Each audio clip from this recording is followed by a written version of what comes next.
এই আমাদের আল্লাহ ডাইকে নিয়ে যে আগে জাহান্নামে ফেলাবে। কথা কন না কেন? তবে জাহান্নামে দিলে আমরা আলেম তো গোপনে দেবে। সম্মানিত ভাইয়ারা আমার, আপনারা দেখতে পারবেন না, তা গোপনে গোপনে মাইরিয়ে যাবে। ভাইদান ও ভাই উঠে যাচ্ছেন কেন?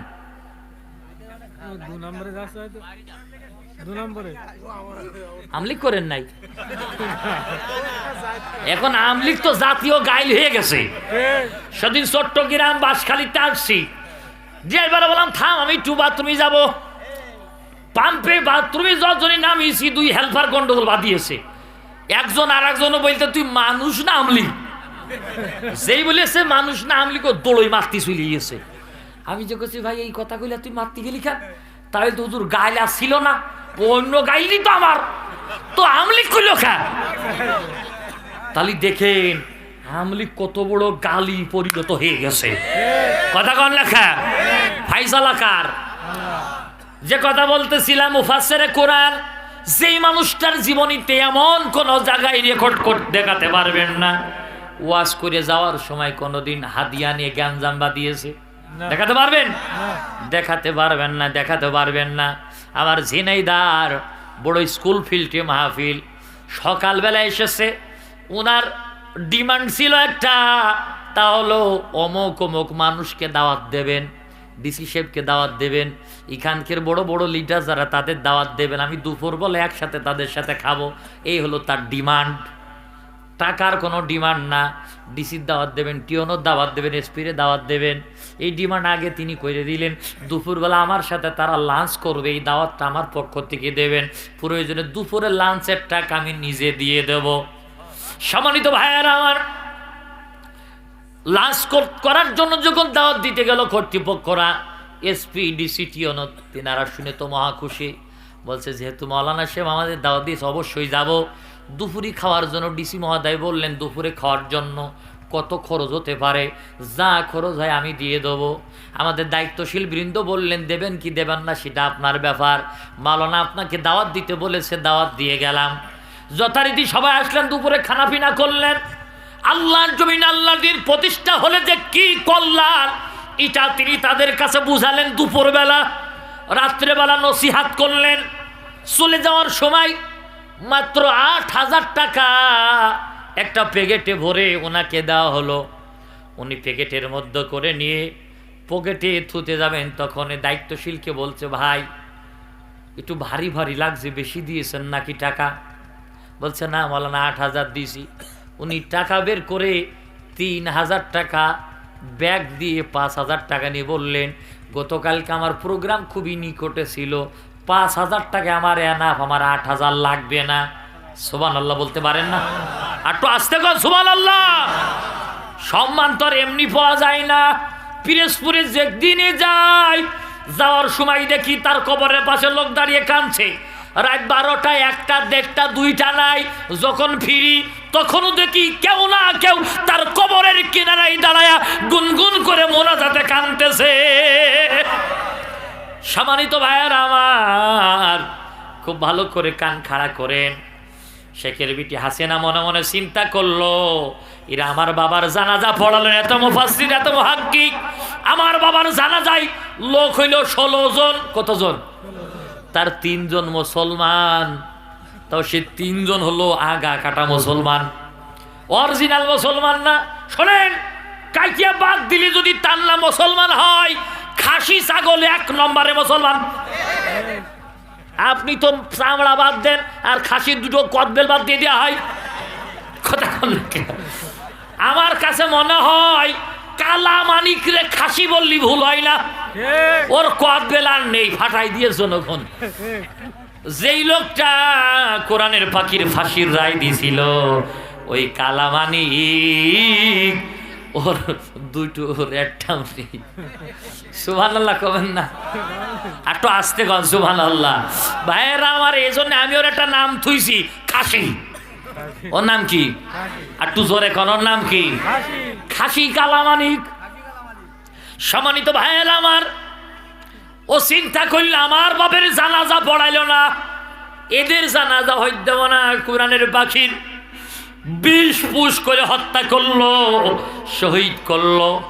সারা বাংলাদেশ থেকে রাতের মধ্যে লক্ষ লক্ষ জনতা ঢাকায় হাজির হয়ে গেল।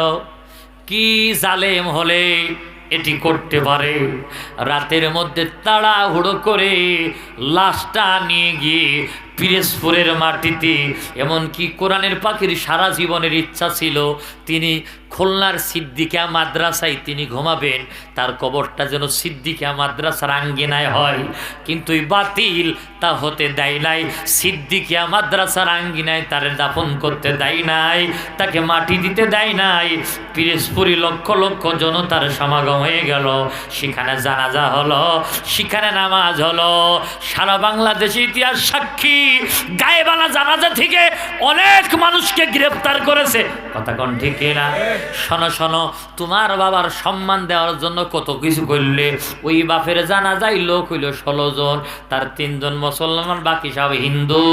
আর যেই মানুষটার জানাজা হতে দিলে না, ওই মানুষটার জানাজা আমার আল্লাহ খানায় কাবার চত্বরে মসজিদে নববীতে মদিনাতুল মুনাওয়ারায় সংগঠিত হয়ে দিয়েছেন যিনি, তিনার নাম কি? আর যারা বলেন তিনার নাম কি? ওয়ালা ইয়াহজুনকা কাউলুহুম ইন্নাল ইজ্জাতা লিল্লাহি জামিয়া হুয়াস সামিউল আলীম। সম্মান দেওয়ার মালিক কে? আল্লাহ তাআলা বলেন সম্মান ইজ্জত দিতে পারি আমি আল্লাহ। শেখের বিটি হাসিনা 2 নম্বর প্রতিশোধ নিল, আলেমদের জানাজা হতে দিল না। কথা কন না কা?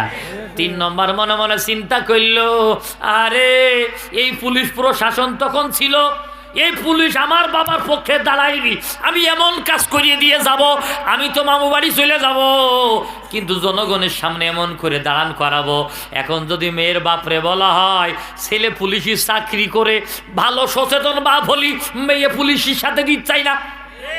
কথা কন না খা?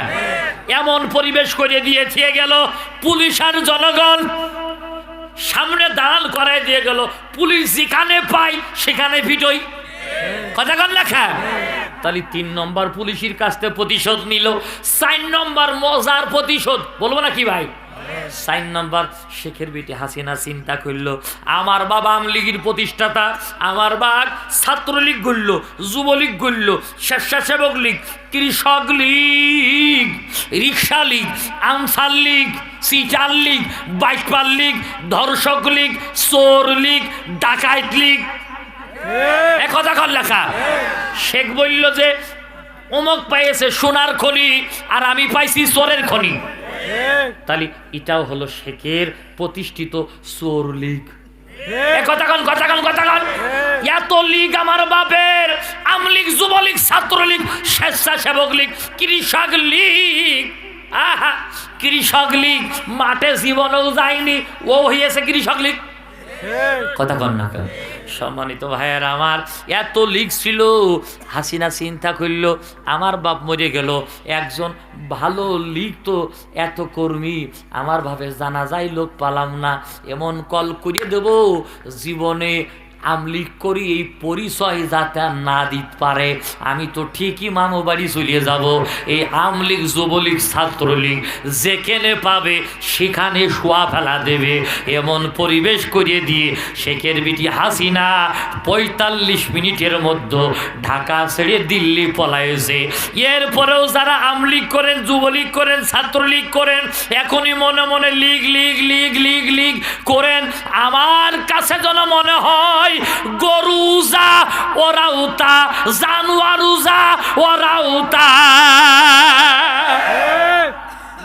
এরপরেও যার বিবেক নেই, যার রাজনীতি করলাম, যার আদর্শ দেখে আমরা রাজনীতি শুরু করলাম, সে 45 মিনিটের দেশ ছেড়ে নিজের জীবন বাঁচাইলো, আমাদের কার কাছে দিয়ে গেল? কথা বল লেখা। এখনো স্বপ্ন দেখো তুমি খালা আসবে?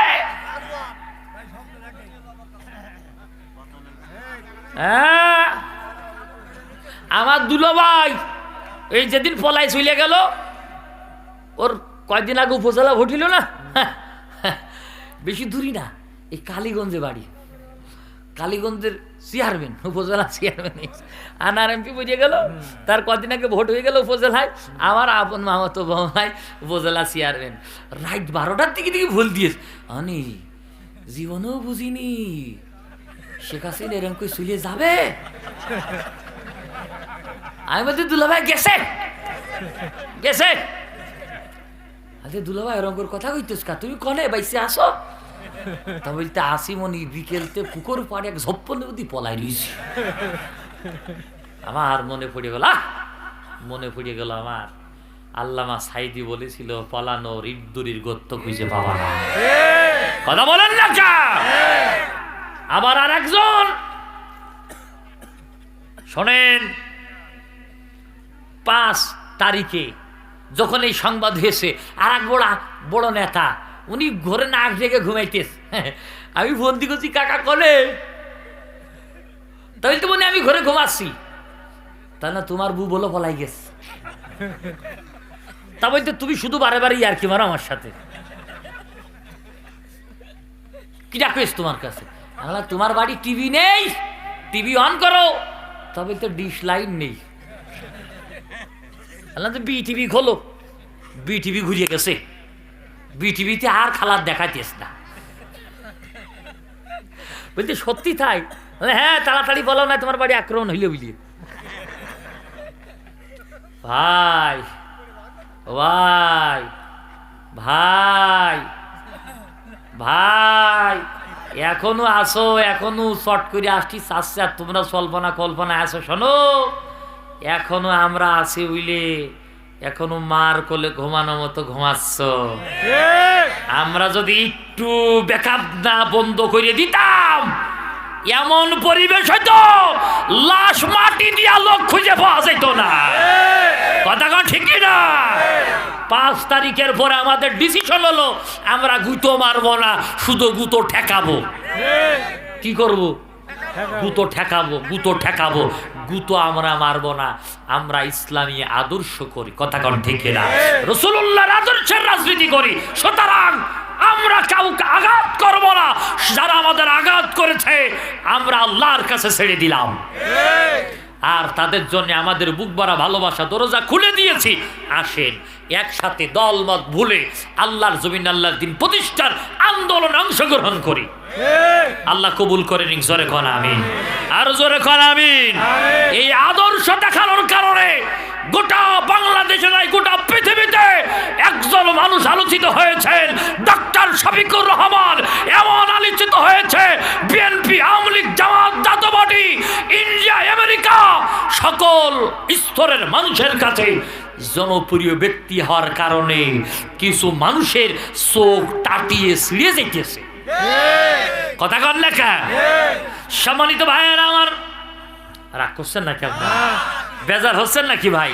ও আমার ভাইলাম, পিপিলিকার অভ্যাস হলো সুখ আর দুঃখ ভাগাভাগি করে নিয়া। আমি আপনাদের কাছে জানতে চাই, সুখ দুঃখ ভাগাভাগি করে নি বাকি জীবন কাটাতে চাই, রাজি আছেন আপনারা? ইনশাআল্লাহ। একজন ভাই আমলিক আগে করতো করুক, এখন তার পরিচয় বুকের মধ্যে টেনে নেন। কোনো আমলিগ আর থাকবে না, কোনো বিএনপি পরিচয় থাকবে না, জামাত পরিচয় থাকবে না, জাতীয় পার্টি পরিচয় থাকবে না। পরিচয় হলো একটা, আমরা আল্লাহর গোলাম। সুতরাং আল্লাহর জমিনে আল্লাহর দিন প্রতিষ্ঠা করা আমাদের উপরেই ফরজ। কথা বলেন ঠিক না? সেই মিশনারি ভীষণ নিয়ে সামনের দিনে কাজ করতে হবে। আল্লাহ রাব্বুল আলামিন আমাদেরকে তৌফিক দান করুন, সকলে বলেন আমিন। ভাইদান আমার, আল্লাহ তাআলার উপরে কোরআনুল কারীমের সূরা আন-নামলের এই 15 নম্বর আয়াতে কারীমা আল্লাহ নাজিল করে দিলেন। এই আয়াতের মধ্যে আল্লাহ কি বুঝাচ্ছেন একটু বলে দেব নাকি ভাই? একটু বলে দেব নাকি ভাই?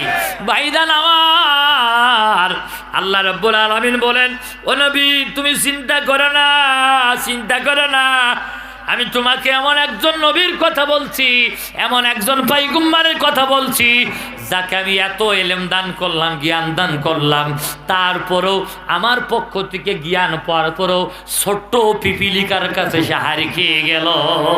আল্লাহু আকবার বলেন। তিনি হলেন সুলাইমান। সুলাইমান পাখির কথা বুঝতো, সুলাইমান গাছের কথা বুঝতো, সুলাইমান পানির শব্দ বুঝতো। সুলাইমান এখন তো বিমানে ওড়ে, এখন তো মেশিনে ওড়ে, কিন্তু সুলাইমান আলাইহিস সালাম বিমানে চলতো, কোনো তেল লাগতো না, কোনো মেশিন লাগে নাই, কাঠের উপর উঠেছে আর কাঠ হাওয়ায় উড়াইয়ে নিয়ে চলে গেছে। একবার জোরে জোরে বলা যাবে কি সুবহানাল্লাহ। পাখিরা সুলাইমানের কথা শুনতো, কত পাওয়ার দেখেন। আল্লাহ তাআলা সে ব্যাপারে বলেন হুশির আলী সুলাইমান জুনুদুহু মিনাল জিন্নি ওয়াল ইনসি ওয়াত তায়রি ফাহুম ইউজাউন। আল্লাহ তাআলা বলেন শোনো শোনো, সুলাইমানের পাওয়ার দেখো। সে যখন চলতো তার সামনে থাকতো 5000 সৈন্য। কয় হাজার? আর তো আসতে কর। তার পিছনে থাকতো 5000 জেন সৈন্য। কয় হাজার? তাহলে 5 আর 5 9 কত? তার ডানি থাকতো 5000 বাঘ সৈন্য। আল্লাহু আকবার বলেন। তার বামে থাকতো 5000 হাতি সিংহ, আর তার উপরে থাকতো 5000 পাখি সৈন্য। সুবহানাল্লাহ কোন। তাহলে 5 5 কত? 25000 সৈন্য নিয়ে সুলাইমান চলাচল করত।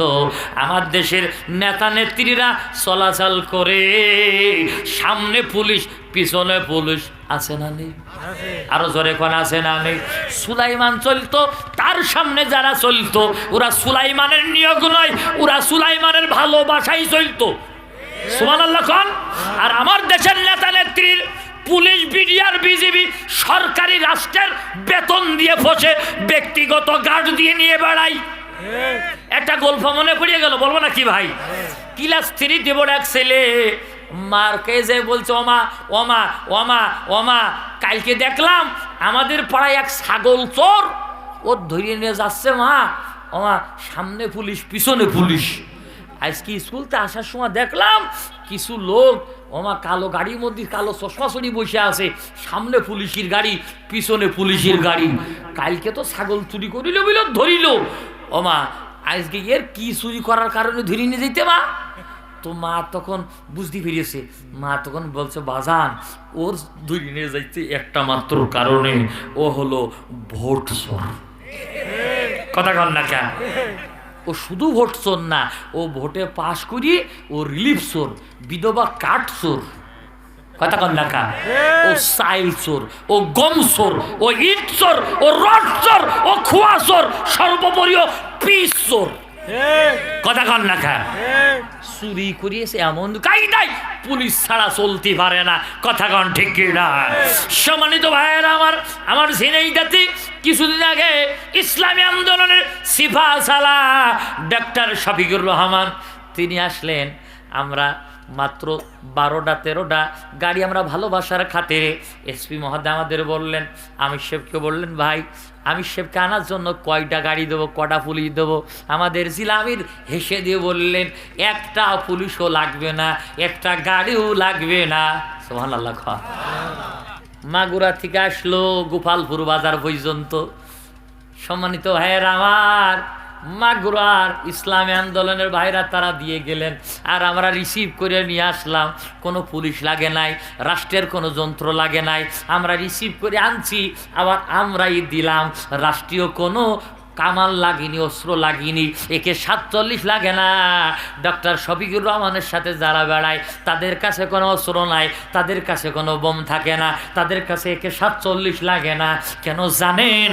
ডক্টর শফিকুর রহমান চোর নয়, বাটপার নয়, ছিনতাইকারী নয়, বরঞ্চ আল্লাহর জমিনে আল্লাহর দিন প্রতিষ্ঠার এক অতন্দ্র প্রহরী। কথা কন ঠিক না? যার কারণে তার কোনো পাহারাদার লাগে না। কিন্তু যাদের সামনে কামান পিছনে কামান, বড় বড় বড় বড় অস্ত্র নিয়ে বেড়ায়, পাকিস্তানের পাঠান পাঠান পাঠান। এই পাঠান ওর বডি গার্ড ছিল 2টা। কয়টা? বড় বড় অস্ত্র লোড দিয়ে, গুলি লোড দিয়ে নিয়ে বেড়াইতো। এক জনসভায় বক্তৃতা দিচ্ছে পাঠান, 2 পাশে বডি গার্ড এরকম দাঁড়িয়ে আছে, দূর থেকে গুলি করে পাঠানের কপালে দিয়েছে, এদিক থেকে ফুটাই ওদিক বের করে দিয়েছে। জাগাইডের সবাই বলল এ বডিগার্ড তোরা থাকলি মাইল কি করে? বডিগার্ড যারা তারা বলছে শোনো, আমাদের দায়িত্ব হলো বডির, রুহুর দায়িত্ব আমাদের ছিল না। কথা কান লেখা, যার যখন রুহুর ডাক হয়ে যাবে ও বডিকে থাকলেও হয়ে যাবে, না থাকলেও হয়ে যাবে। সম্মানিত ভাইয়েরা আমার, সুলাইমান 25,000 সৈন্য নিয়ে চলে এক পাহাড়ের উপর দিয়ে যাচ্ছে। হঠাৎ করে এক রানী পিপিলিকা, এক মেয়ে পিঁপড়ে, কি পিঁপড়ে আরো জোরে কন, মেয়ে লোক আছে নাই চাচা? হ্যাঁ, বলে বাবা রে বাবা, পুরুষ পিপিলিকাদের মধ্যে নারীদের খুব সম্মান করে। এক রানী পিপিলিকা বলতে, এই সে রানী পিপিলিকা এমন এক বক্তৃতা দিল, আল্লাহর এত পছন্দ হইল সে বক্তৃতা। পছন্দের কারণে পিঁপড়ের ওই বক্তৃতাকে আল্লাহ সূরা আন-নামলের 18 নম্বর আয়াতের মধ্যে তুলে দিল। সুবহানাল্লাহ, জোরে বলেন। পিঁপড়ে কি বক্তৃতা দিলেন একটু শোনেন। আল্লাহ আল্লাহর ভাষায় বলছে, হাত্তা ইযা আতাউ আলা ওয়াদিন নামলি ক্বালাত নামলাতুন ইয়া আইয়ুহান নামলু দুখুলু মাসাকিনাকুম লা ইয়াহতিমান্নাকুম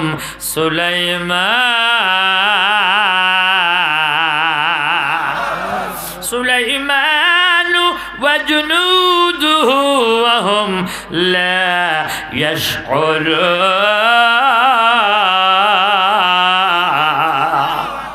পিপিলিকা বলছে, পিঁপড়ের দল তাড়াতাড়ি উদু খোলো, ঢোক, গর্তের মধ্যে ঢোক।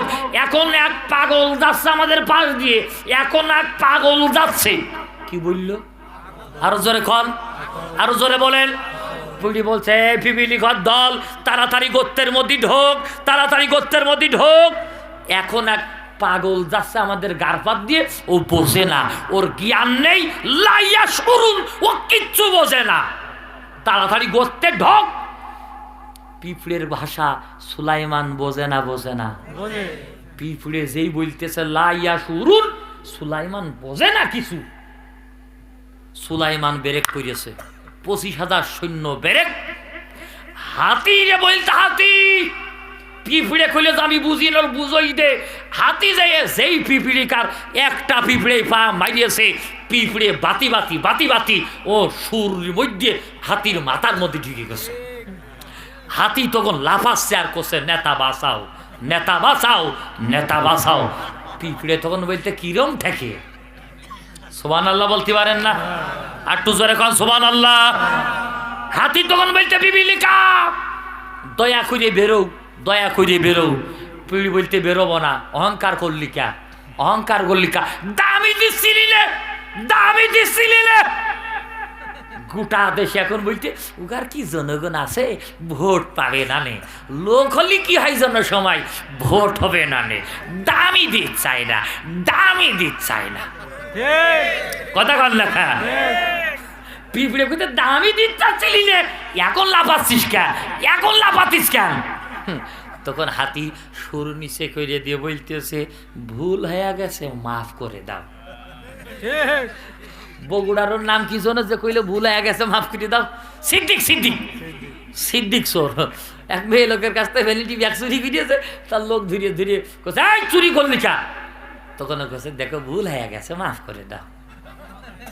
আবার এই সিদ্দিক চোর রে মানুষ এমন ভাইরাল করলো কয়দিন, বড় বড় খেলার অনুষ্ঠানে সিদ্দিক চোর প্রধান অতিথি। জাতির কপালে ঝাঁটা কি পরিমাণ লাগবে। ভাইয়েরা আমার, হাতি বলছে ভুল হয়ে গেছে, মাফ করে দাও। পিপিলিকা বলল, হাতির ছাড়ো, ওই হাতি ছাড়িয়ে দাও, যেই হাতি হাতি নিয়ে আসলো ওই হাতিরে ধরো। তার মানে কার কথা করছে? কার কথা করছে? সুলাইমানের কথা বলতে। সুলাইমানের রাগ হয়ে গেল, পিপিলিকা, পিপিলিকা, এত বড় কথা, এত বড় কথা আমি বুঝি রে, আমি বুঝি রে। আমার আঙুলের ইশারায় পাখি চলে, আমার আঙুলের ইশারায় জেন চলে, আমার আঙুলের ইশারায় গোটা পৃথিবীর সব মাখলুক চলে। মাছ শোনে, কুমির শোনে, তিমি মাছ শোনে, সবাই আমার কথাই চলে। তুমি বললে বুঝি রে। পিপিলিকা বলছে, সুলাইমান রাগ করলে কা? তুমি না আল্লাহর পয়গম্বর, আল্লাহর পয়গম্বর, আমার পর রাগ ডাকাই লেখা। তুমি রাগ আস্তে ঠান্ডা হও, তা নাহলে তোমার জবাব দেব না। সুলাইমান ঠান্ডায় বলছে, পিপিলিকা আমি বুঝলাম না কি করি। পিপিলিকা তখন বলছো, অহংকার করো, অহংকার করো, কট্টু পাওয়ার আছে তোমার, কও কও কও, কট্টু পাওয়ার তোমার আছে বলো। অস্ত্র ছাড়া, দা ছাড়া, কুদাইল ছাড়া, সাপল ছাড়া, খুন্তা ছাড়া কয় গজ মাটি খুঁজতে পারো? বড় কঠিন কথা। খুন্তা সাপল ছাড়া কটুক মাটি তুমি খুঁজে দেখাইতে পারো? সুলাইমান বলছে 1 ইঞ্চু পারবো না, আঙুল লেগে যাবে।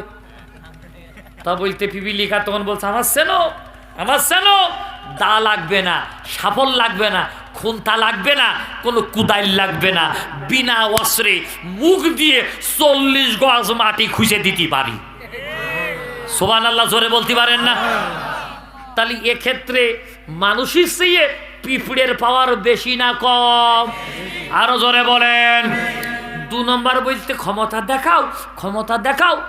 কয় কিলোমিটার দূরত্বে খাবারের ঘিরান পাও, সামনে খাবার থাকে, ঢাকা থাকলে কইতে পারো না কি আছে ওর মধ্যে। 200 কিলোমিটার দূরত্বে বলে দিতে পারি কার পকেটের মধ্যে বাতাসা আছে। কথা কন না খা, কোন হাড়ির মধ্যে গুড় রাখা আছে দুনিয়ার কেউ জানে না, আমরা ঠিক ঠিক বাইসে বের করে নিই। এক কথা কন না খা। সুলাইমান বলছে, তাই তো, এই ঘিরান তো আমাদের নেই, ছোট্ট পিঁপড়ে ও তো কি করি এত দূরের থেকে খাবারের ঘিরান পাই। সুলাইমান বলতে, পিপিলিকা তালি এদিকে তো তোমার সম্মান বেশি। 3 নম্বরে তো ক্ষমতা দেখাও, ক্ষমতা দেখাও। তুমি তোমার সেই ওজন 7 গুণ ওজন আলা জিনিস তুমি কি মাথায় করে টানতে পারো? একজন মানুষ 80 কেজি, সে তার চেয়ে 7 গুণ ভারী জিনিস কি উঁচু করতে পারবে? জোরানো পারবে? তবে তো না, আমার এরা তো সম্ভব না।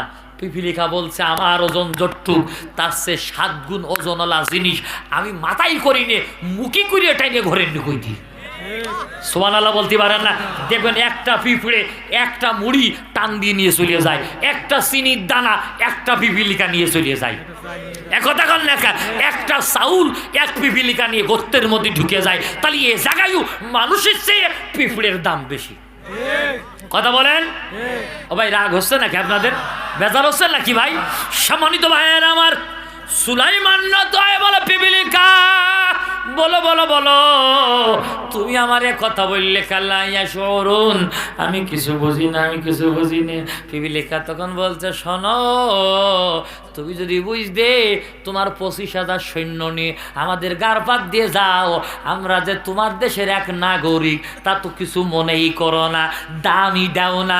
গারপাত দিয়ে হাতি নিয়ে যাচ্ছ, জেন নিয়ে যাচ্ছ, মানুষ নিয়ে যাচ্ছ, বাঘ নিয়ে যাচ্ছ, সিংহ নিয়ে যাও, আমরাও যে এক শ্রেণীর প্রাণী, আমাদের দামই দাও না।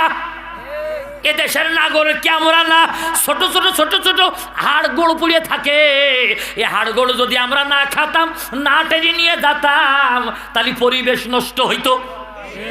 তাহলে অবদান তাদের আছে না নেই? সুলাইমান তখন বলে, রায় রায় রায়, আজকে থেকে পিঁপড়েদের মধ্যে একজন মন্ত্রী বানাবো। রানী পিপিলিকা বলে, থামো থামো থামো, তুমি মন্ত্রী বানাই দিবা আর আমি মন্ত্রী হব, অত গুরু পাও না।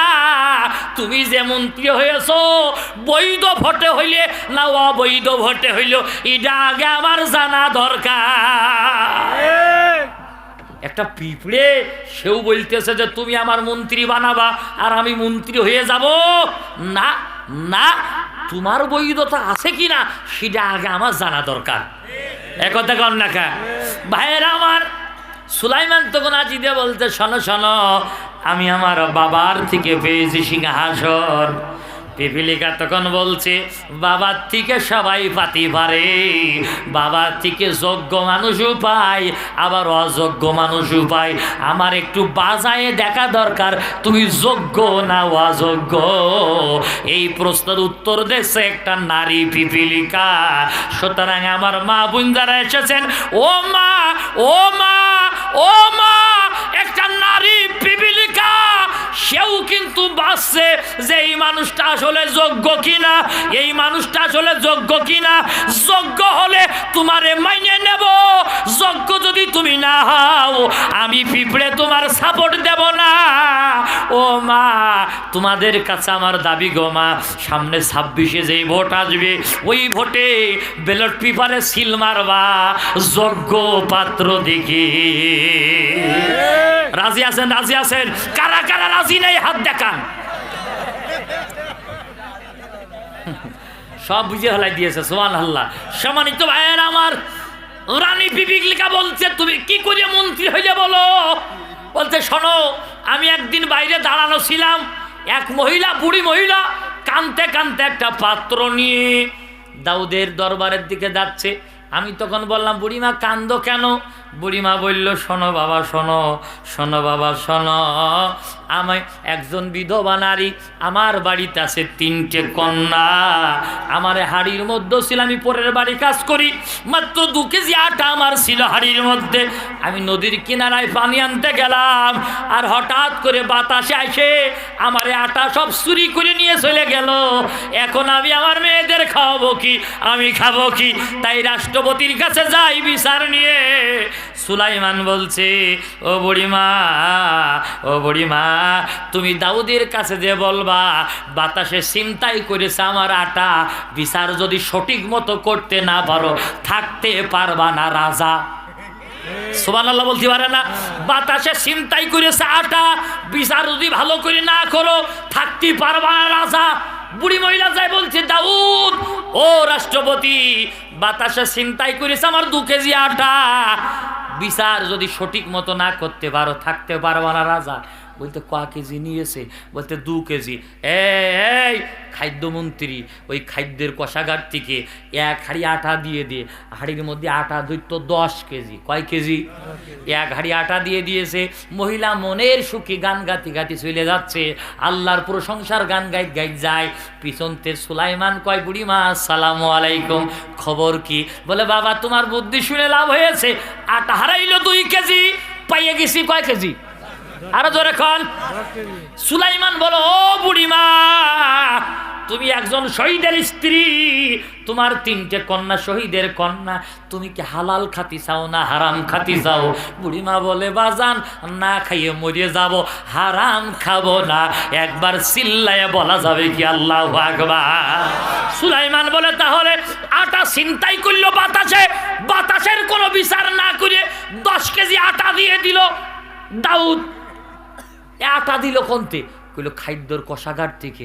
বলে, এ আটার মালিক কি দাউদ একা? এ আটার মালিক জনগণ। জনগণ জানে না ও আটা তোমার জন্য বৈধ হবে না, তুমি আবার ফিরে যাও।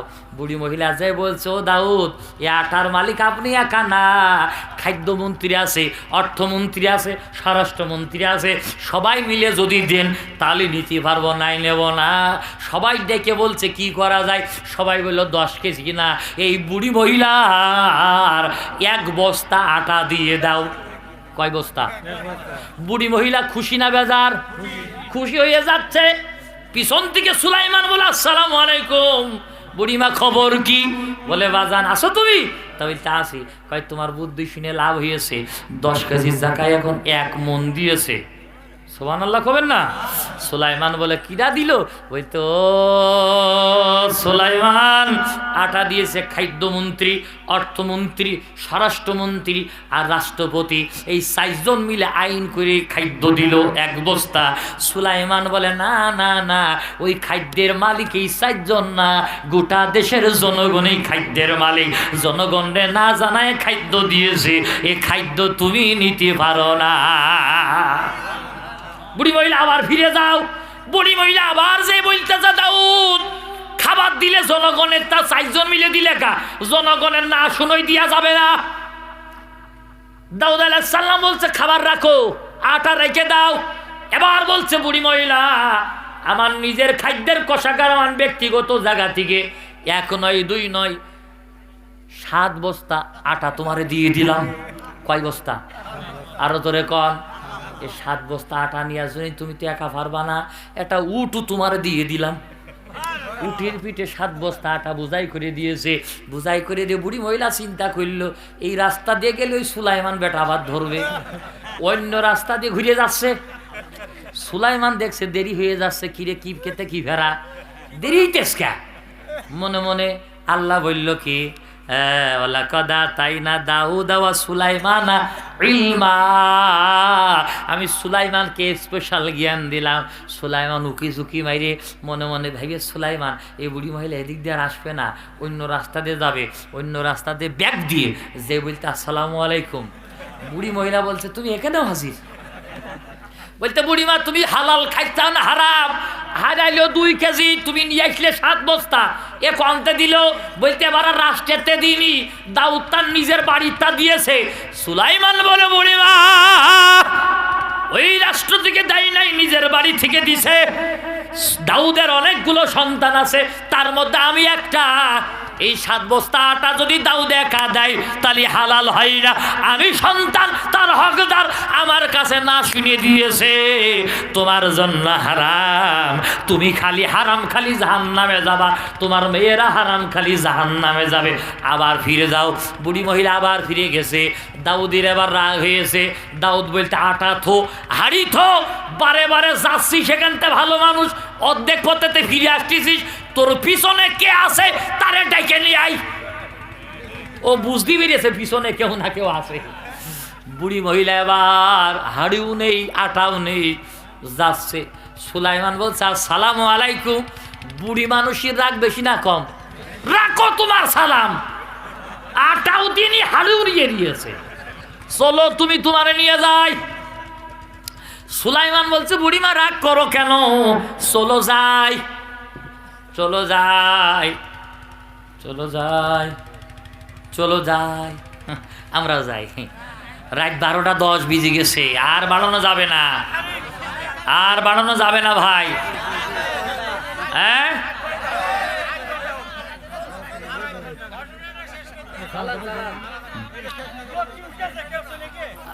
উঠে চলে যাইতে, তাহলে চলে গেলে আর হবে না। ভাইজন আমার বলবো না থাকবে, বলবো না থাকবে। অনেক মা বোন হয়েছে, মা বোনদের নিয়ে কিছু কথা না করলে চাকরি থাকবে না আমার। সম্মানিত ভাইয়েরা খুব ভালো করে বোঝেন। সুলাইমান বলছে বুড়িমা রাগ করছো কেন, চলো যাই।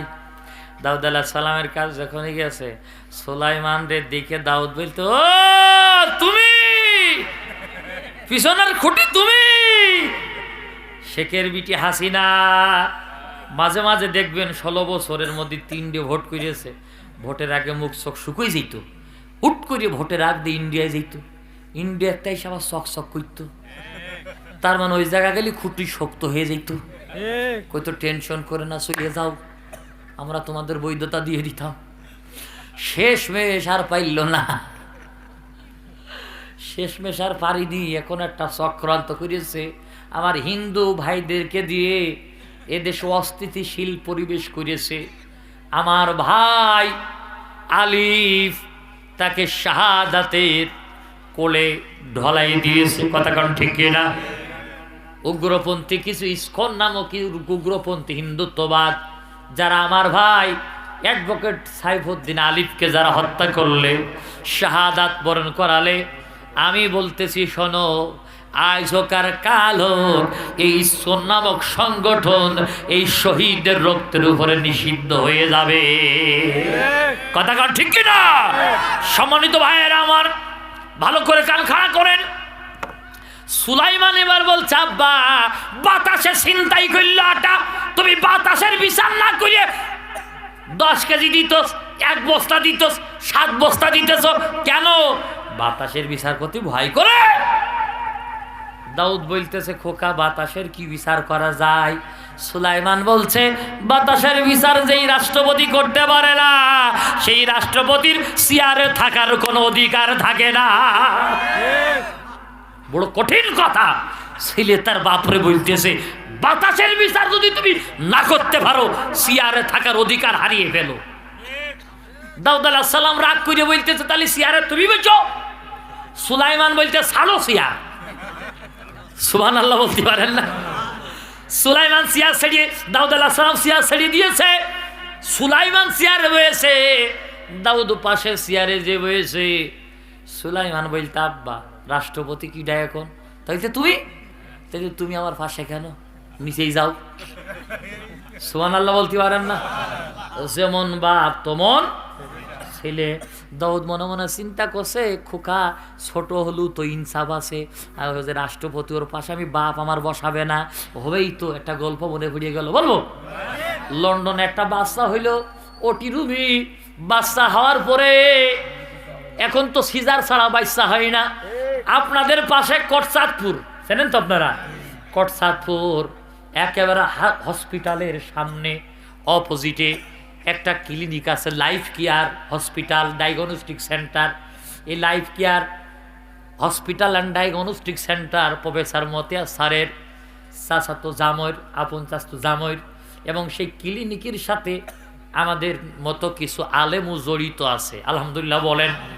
যদি এলাকা থেকে কোনো রুগী কটচাঁদপুরে যান, ওই ক্লিনিকে গিয়ে অন্তত আমাদের পরিচয় দেবেন, সাংগঠনিক পরিচয় দেবেন, ইনশাল্লাহ সর্বোচ্চ ভালো ট্রিটমেন্ট পাবেন, সেবা পাবেন। সাথে সাথে যা টাকা পয়সা খরচ হয় অন্তত পরিচয় দিলে আশা করা যায় কিছু সহযোগিতা, কিছু ছাড় দেওয়ার ব্যবস্থা অবশ্যই হবে ইনশাআল্লাহ। কটচাঁদপুরে যদি যান, লাইফ কেয়ারের দাওয়াত থাকলো। ভাইরান আমার, অনেকে মনে মনে চিন্তা করি হুজুর এখানেও ব্যবসা করিয়ে নিলেন। না ভাই, আমি এই ব্যবসা পছন্দ করি না। তবে যেহেতু আপনারা আমাকে ভালোবাসেন, তাই একটু বলিয়ে দিলাম যাতে যদি কোনো মানুষের উপকার হয়, যেহেতু আপনাদেরই কিনারাই, তাই না ভাইজান? সম্মানিত ভাইয়েরা আমার, রাগ করলেন নাকি ভাই? লন্ডনে এক হসপিটালে একটা অটিরুমি বাচ্চা হয়েছে। সেই বাচ্চা নার্স কোলে করে নিয়ে সাধারণ রুমে যাচ্ছে। নার্সের হাতে ছিল একটা স্বর্ণের আংটি। সেই আংটি একদিনের বাচ্চা খুলে হাতের মুঠোর মধ্যে নিয়েছে। এত চেষ্টা করে বাচ্চার হাতের মুঠোর মধ্যে আংটি ছাড়াইতে পারে না। ডাক্তার নার্স সবাই বলা বলি করছে, একদিনের বাচ্চা আংটি চুরি করল, একদিনের বাচ্চা আংটি চুরি করল, কেতে কি ফেরা। ওর বাপরে ডাক হইল, তোর ছেলে আংটি চুরি করলো, তুই কি করিস তাই কদিনই? তো বলতে স্যার আমি যা করি তা লোকের মধ্যে বলা যাবে না, আড়ালে চলেন।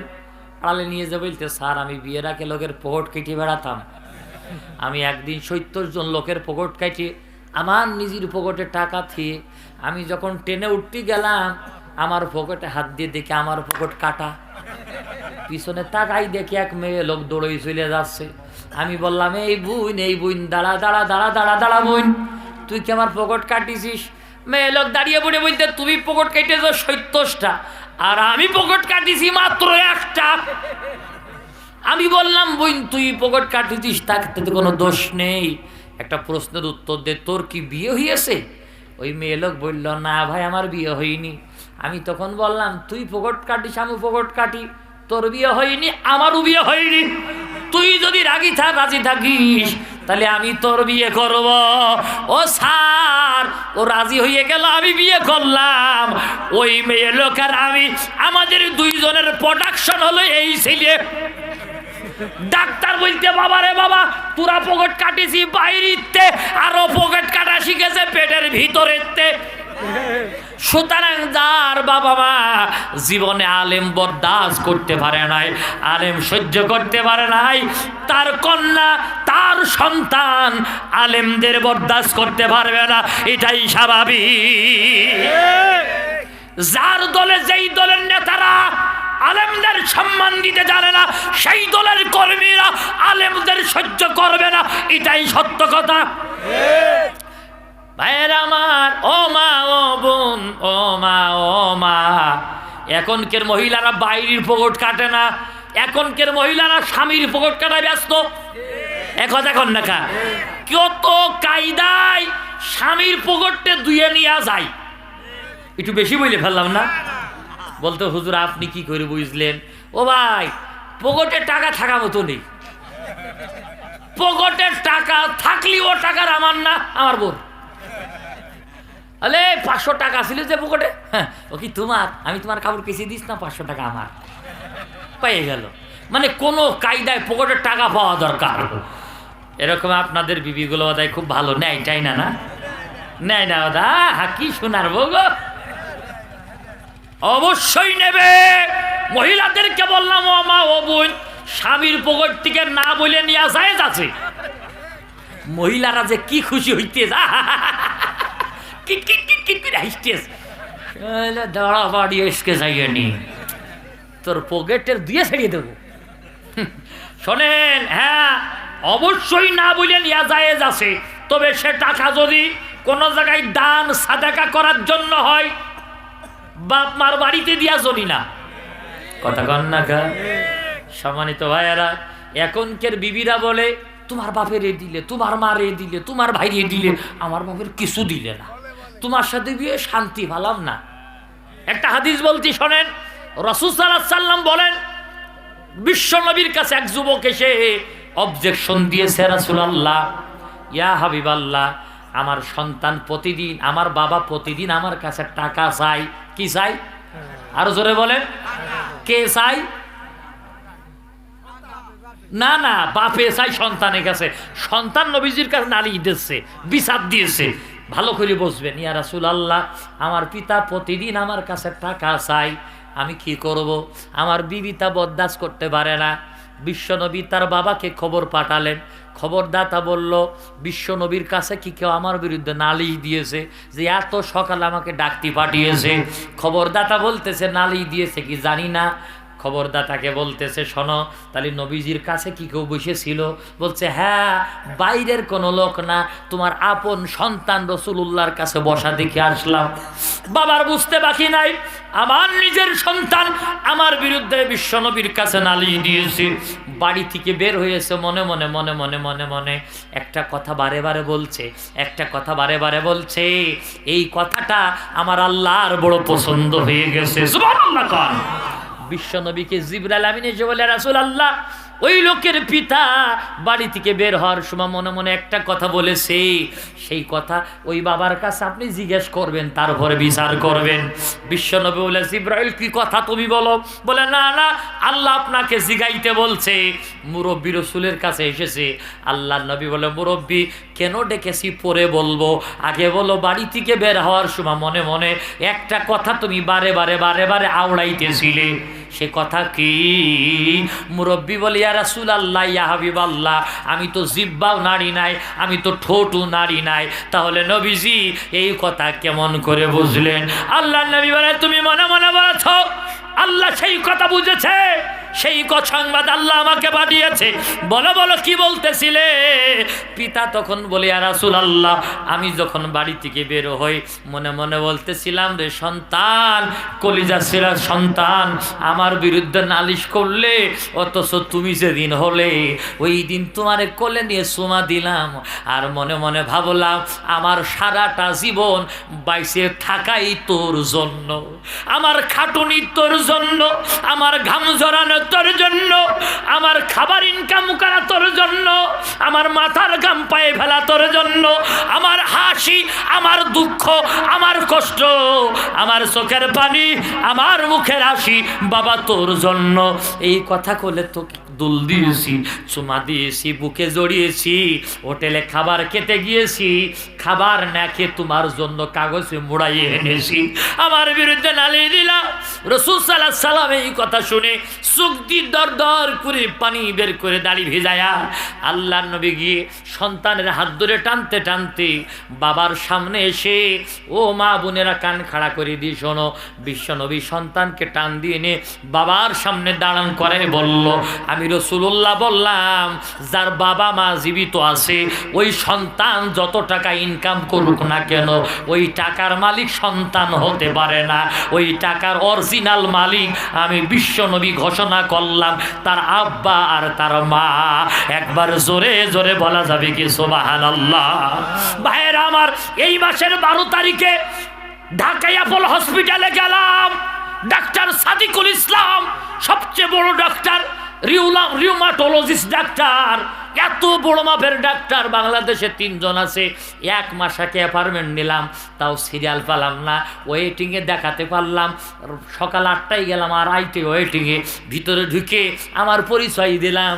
দেওয়ার পর আন্তরিকতার সাথে ভাইজান আমার দেখতে বিল নিল 2300 টাকা, কিন্তু টাকা পরে ফেরার সময় ফেরত দিয়ে দিয়েছে। আলেম হওয়ার কারণে সম্মান দেখাইছে। ঢোকার পরে আমাকে একটা পরীক্ষা দিল, টিবি গোল্ড, হাড়ের যক্ষা। আমি বললাম স্যার যক্ষা কাশিতে হয়, ফুসফুসিতে হয়, হাড়ে কি যক্ষা হয়? স্যার বললেন মাওলানা এই যক্ষা শুধু হাড়ে নয়, শুধু ফুসফুসি নয়, শুধু কাশিতে নয়, মানুষের ব্রেনে হয়, চোখে হয়, নাসিকায় হয়, কর্ণকোহরে হয়। এই হাড়ে যদি টিউমার হয় বড় বিপদ। আমি বললাম স্যার হাড়ে যদি টিউমার, হাড়ে যদি যক্ষা হয়, স্যারের ট্রিটমেন্ট কি আছে? স্যার বললেন বাবা ও মাওলানা এর ট্রিটমেন্ট প্রাথমিক পর্যায়ে যদি ধরা পড়ে তাহলে আছে। অনেক মানুষ প্রাথমিক পর্যায়ে ধরা পড়ে না, ব্যথানাশক ওষুধ খাইতে খাইতে খাইতে খাইতে শেষ পর্যায়ে প্যারালাইজড হয়ে যায়, না বুঝতে পারে প্যারালাইজডের ওষুধ খাই, তারপরে এক পর্যায়ে সারা শরীরে ঘা ছড়িয়ে যায়। আমি বললাম স্যার মানুষের শরীরে ঘা হলে দুর্গন্ধ হয় নাকি? স্যার বললেন মাওলানা এত দুর্গন্ধ হয় কোনো স্বাভাবিক মানুষ তার কাছে থাকতে পারে না। আমি বললাম স্যার এই দুর্গন্ধযুক্ত কোন রোগী কি আপনি জীবনে পাইছেন? বলছে আমার বয়স 63 বছর, আমার জীবনে 50 থেকে 60টা ঘাযুক্ত রোগী আমি পেয়েছি। আমি বললাম স্যার তাহলে ওই রোগীদের সাথে নিশ্চয়ই তাদের স্ত্রী আসে, না হলে ছেলে আসে, মেয়ে আসে। স্যার হাসি দিয়ে বললেন মাওলানা আমার এই 63 বছরের ডাক্তারি জীবনীতে আমার অভিজ্ঞতা হলো এই দুনিয়াতে যখন ঘা হয়ে যায় শরীরে, দুর্গন্ধ ছড়িয়ে যায়, মেয়ে পাশে থাকে না, ছেলে পাশে থাকে না, বিবি পাশে থাকে না। বললাম স্যার তাহলে ওই রুগীকে কে আনে? স্যার বললেন 2 শ্রেণীর মানুষ আনে। 1 নম্বর হলো সে হয়তো কাউকে টাকা দিয়ে কর্মচারী রেখে দিয়েছে, আর 2 নম্বর যদি ওই রুগীর মা আর আব্বা বেঁচে থাকে তারা সাথে আসে। আমি বললাম স্যার আপনার নাকে কি দুর্গন্ধ কয় না? স্যার বললেন ওই রুগী আসার সময় আমি 3-4টা মাস্ক মুখে দিই, ঘরের মধ্যে আমি পারফিউম ছড়াই, সুগন্ধি ছড়াই, দূর থেকে দেখি। স্যারকে বললাম স্যার যে একটা মা বাবা যখন রুগীর সাথে আসে তাদের মুখে কি মাস্ক থাকে? স্যার হাসি দিয়ে বললেন মাওলানা আমি তো জনগণের মধ্যে যাইতে পারি না, এই কথাটা একটু জাতির কাছে জানিয়ে দিও। টিবি গোল্ড হওয়ার পরে, হাড়ে যক্ষা হওয়ার পরে যখন রুগী প্যারালাইজড হয়ে যায়, পিঠ অঙ্গ পতঙ্গে ঘা হয়ে যায়, তার মা যখন তার সাথে আসে আমি কতবার জিজ্ঞেস করি ও মা তোমার নাকে কি দুর্গন্ধ কয় না? যত মা আমার জীবনে আসা দেখেছি কোন মা মুখে কোনো মাস্ক দেয় না, মুখে কোনো কাপড় দেয় না। আমি বলি মা তোমার কি নাকে দুর্গন্ধ কয় না? মা তখন হাসি দিয়ে সন্তানের কাছে রাগ হয়ে যায়, মুখের মধ্যে সন্তানের ডলা দেয়, মাথার চুলের মধ্যে ডলা দেয়, আর বলে স্যার সবাই কাছে দুর্গন্ধ কয় বলে আমার নাকে আমার সোনামানিকের এই ঘাড় কোনো গন্ধ আমার কাছে আসে না। এর নাম হলো মা, এর নাম হলো মা, এর নাম হলো বাবা। সেই মা বাবাকে যারা ধমক দাও, যেই মা বাবাকে যারা কষ্ট দাও, ও যুবক তোমার জন্য জাহান্নাম অবধারিত। নবীজি বলেন যার মা বাবা জীবিত, যার মা বাবা খুশি, তার জন্য জান্নাত আল্লাহ ওয়াজিব করে দেয়। যারা মাকে ভালোবাসো না তারাই আমার ওয়াজ শোনো না, যারা মাকে ভালোবাসো না তারাই এই ওয়াজ শোনো না। ওর স্বার্থ ছাড়া দুনিয়াতে কেউ তো ভালোবাসে না, স্বার্থ ছাড়া ভালোবাসে শুধুই আমার মা।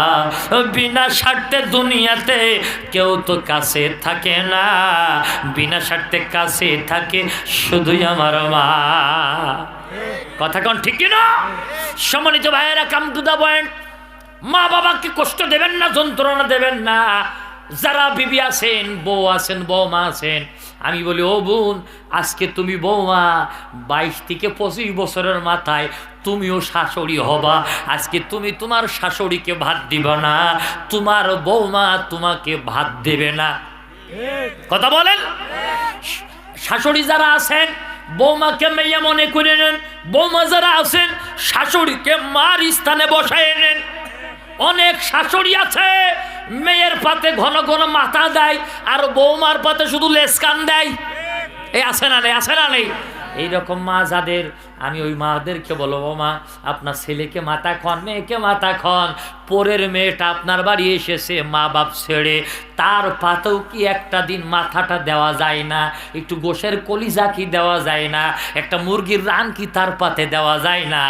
যদি তুমি তার পাতে একটা মুরগির রান দাও, অবশ্যই তোমার বৃদ্ধকালে তোমার পাতেও তোমার বৌমা মুরগির রান দেবে।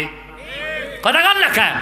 সম্মানিত ভাইয়েরা আমার, মহিলা সুলাইমান বলছে, বাবা সামনে যাও। মনে আছে আপনাদের? দাউদ আলাইহিস সালাম সামনে গেলেন। সুলাইমান বলছে, আব্বা এই রাষ্ট্রে একটা বাক্স ছিল, বাক্সটা কই? দাউদ বলতে, এই খবর তো আমি একা জানি, ও জানলো কি করে? দাউদ আলাইহিস সালাম বলছে, সংবাদ তুমি জানলে কি করে? সুলাইমান বলছে, সংবাদ দিছে আল্লাহ। সুবহানাল্লাহ বলতে পারেন না? বলছে, বাবা বাক্স কই? বলে, বাক্স ওই যে ওই কোনায়, বাক্স নিয়ে আইসো। বাক্সর তালা খোলো, ওরির মধ্যে আংটি আছে। সুবহানাল্লাহ খান, আরো জোরে খান সুবহানাল্লাহ। এই সংবাদ জানাইছে কে? ওয়ালাকাদ আতাইনা দাউদা ওয়া সুলাইমানা ইলমা। ইলম দিছে কে? আল্লাহ বলছেন, আমি এলেম দিলাম। সুলাইমান বলছে, আংটি বের কর, আমার আঙুলি লাগাই দাও। এ সেনাপতি, আংটি বের কর, আঙুলি লাগাই দে। সেনাপতি এসে বলতে, তুমি একটুকুনি বালক, আমার সাথে এরম করে অর্ডার দিয়ে কথা কাউকে? সুলাইমান বলছে, খবর টবর রাখো না, এখন আমি বালক হলি কি হয়? আমি হলাম এদেশের রাষ্ট্রপতি, চেয়ার আমার পিছনে। তাকাই দেখে দাউদ নিচেই, সুলাইমান চেয়ারে। যে বলছো, দাউদ কি ঘটনা? বলতে, চুপ করো, এখন আমার আর ক্ষমতা নেই, ক্ষমতা সুলাইমানের, যা কয় তাই শোনো, নাই চাকরি হারাই ফেলবা। তাহলে চেয়ারের দরকার আছে না নেই? আর তো আসতে কন। আর অনেকে কয়, হুজুররা শুধু রাজনীতি করে। বেটা, এ চেয়ার থাকলি হুজুরদের আঙুলের ইশারায় সব হয়ে যাবে, পদ্মার ওয়াজার করা লাগবে না। শুধু একদিন পার্লামেন্টে বসে বলে বলবো, বেপদ্দায় বেড়ালি আলকাতরা ভরাই দেবো, কাম হয়ে যাবে। ওয়াজ করার জন্য 80,000 টাকা দিয়ে কুয়াকাটারে আনা লাগবে না। একথা কোন লেখা? 1 লাখ টাকা দিয়ে তারেক মনোয়ারের আনা লাগবে না। কথা কোন লেখা? 60,000 টাকা দিয়ে আব্দুল্লাহ আলামিন ভাইর আনা লাগবে না। ওটো ওয়াজ রাষ্ট্রের তো হয়ে যাবে। আজান দেবে, ব্যবসা প্রতিষ্ঠান বন্ধ করো, নামাজে চলো।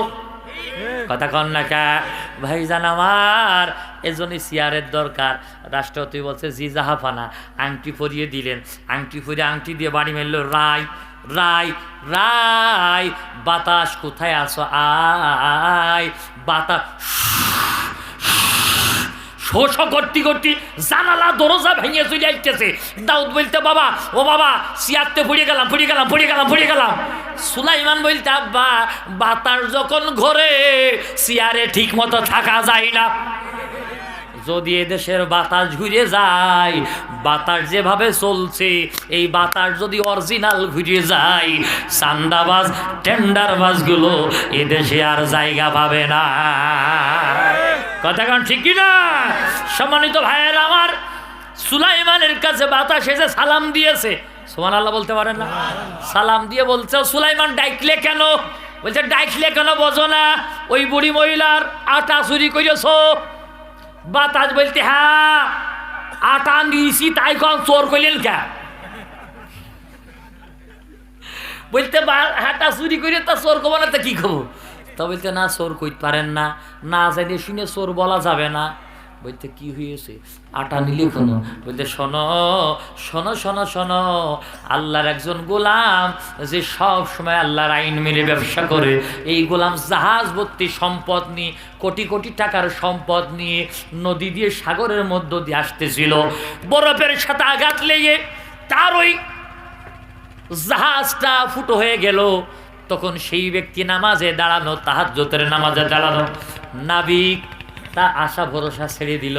আশা ভরসা ছেড়ে দিয়ে মালিকের কাছে বলে, মালিক এই কোটি কোটি টাকার সম্পদ আর বোধহয় বাঁচাতে পারলাম না, কেউ বাঁচাতে পারবো না, এত পরিমাণ পানি উঠতেছে আর বাঁচানো সম্ভব নয়, প্রাণ বাঁচাবেন কেমন করে চিন্তা করেন। আল্লাহর ওই গোলাম আল্লাহর উপরে ভরসা করে বলল, ইন্নাল্লাহা মা'ানা, দুনিয়ার কেউ না থাকলে আমার আল্লাহ এই সাগরের উত্তাল ঢেউর মাঝে বিপদের মধ্যে আমার আল্লাহ আমার সাথে অবশ্যই আছে। ওই বান্দা নামাজে দাঁড়িয়ে গেল, নামাজের সিজদায় গিয়ে আল্লাহকে বলে, আল্লাহ এখন আমি তোমার গোলাম বিপদে পড়েছি, তুমি বলেছো ফাজকুরুনি আযকুরকুম, বান্দা আমারে ডাকো আমি তোমার ডাকে সাড়া দেব। আমি তোমারে এই সাগরের মধ্যে বিপদে পড়ে ডাক দিয়েছি, আল্লাহ তুমি আমারে হেফাজত করো। আল্লাহরে যখন ডাক দিয়েছে, আল্লাহর রহমতি দরিয়ায় জোশ লেগে গেছে। আল্লাহ তখন আমার নির্দেশ দিল, বাতাস রে কোথায় পাবি জানি না, জলদি করে